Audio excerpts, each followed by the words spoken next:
1 p.m. This is Radio Pakistan, the news read by Tarannum Salman.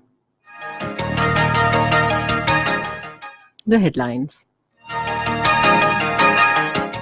The President has urged the corporate sector to play its important role in social service and community welfare. The Foreign Minister says Foreign Office is leading from the front through economic diplomacy to overcome the national economic challenges.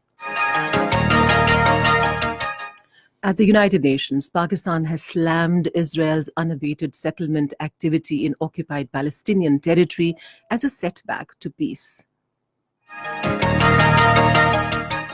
And in Venezuela, 16 people have been killed in clashes during anti-government protests. And now the news in detail. President Arif Alvi has urged corporate sector to play its important role in social service and community welfare. Addressing the 11th Corporate Social Responsibility Summit in Islamabad today, he said the corporate sector needs to work towards bringing improvement in different sectors, especially health, education and skill development. The president said the corporate sector working alongside the government will bring a genuine change and steer the people out of poverty. Foreign Minister Makhdoom Shah Mahmood Qureshi says the Foreign Office is leading from the front through economic diplomacy to overcome the national economic challenges. Addressing the participants of the 38th diplomatic course in Islamabad today, he said all the confronting challenges can be coped with better foreign policy. The Foreign Minister asked the participants of the course to act as a bridge between Pakistan and international community in order to further strengthen the country's existing ties with the world. He urged them to work hard with honesty and firm commitment while executing their responsibilities to enlighten the name of their country through successful diplomacy.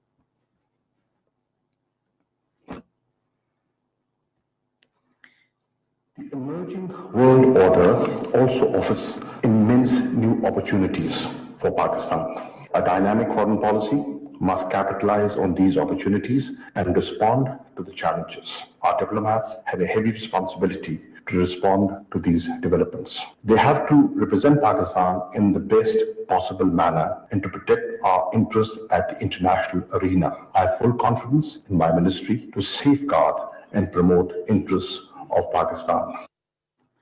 Foreign Office spokesperson Dr. Mohammad Faisal has regretted that India is showing a childish attitude towards finalizing the draft agreement on Kartarpur corridor. At his weekly news briefing in Islamabad today, he said Pakistan on Monday had shared a draft agreement with the Indian authorities and invited an Indian delegation to Pakistan to discuss and finalize modalities for the agreement. Special Assistant to the Prime Minister on Overseas Pakistanis and Human Resource Development Zulfikar Bukhari called on Iraqi President Barham Saleh in Baghdad. He apprised the President that Pakistan seeks an increase in its labor force in Iraq amid the development activities in the country. The two sides agreed upon creating a mechanism to increase the supply of Pakistani manpower to Iraq. Zulfikar Bukhari said all economic sectors in Iraq have the potential to see extraordinary growth in future, and Pakistan has ample supply of manpower that can prove to be crucial for the development activities in the country. At the United Nations, Pakistan has slammed Israel's unabated settlement activity in occupied Palestinian territory and termed it as a setback to peace. Speaking at a debate on the Middle East situation in the UN Security Council, Pakistani delegate Saad Ahmed Waraich said the expanded illegal Israeli settlements are a blatant disregard for international law and will of global community, which are worsening the situation. In occupied Kashmir, the Indian forces have intensified the checking and frisking in the name of so-called security measures ahead of India's Republic Day on Saturday.